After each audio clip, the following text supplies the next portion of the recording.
So I haven't forgotten about this project. I actually took some time off from it.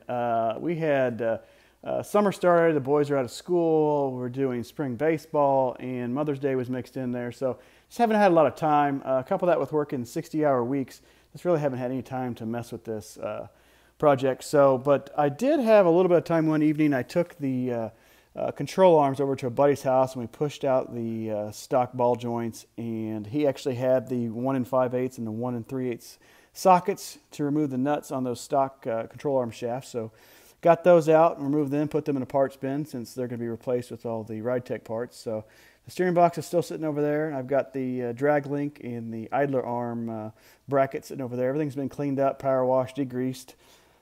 Thinking about having these sandblasted, or bead blasted or whatever, just to have them cleaned up. There's so many nooks and crevices in these things that trying to do these by hand might take a while. So thinking about maybe having that done so I can put some chassis saver on it and top coat them just like the rear end so everything matches.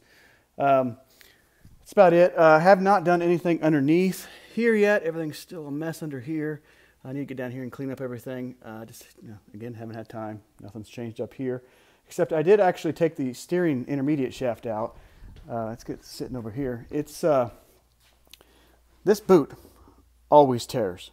So I went ahead and when I was over there at my buddy's house, used his press and pressed out this pin, took the old one off, put the new one on.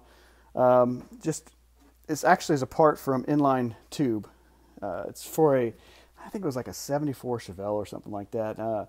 Actually, I called them on it, but their products are great, but their customer service is terrible. But nonetheless, I got the part. It's actually the part number inside of this thing matches the part number I took off, so that's good. So everything's good. I just need to go get a pair of snap ring pliers big enough to put that clip back on here. Everything in here is good. The slider bearings are good. No signs of wear or anything like that. So put that all back together, repack it, and kind of go from there and get that all. Maybe put a coat of paint on there. That looks kind of shabby in this video, but anyway, get that cleaned up. Everything on the back is all done. I think I got one nut. Oh yeah, right there. I got to tighten that nut down, but I wanted to get the rear end centered first. So yeah, it's kind of where it's at. I haven't forgotten about it.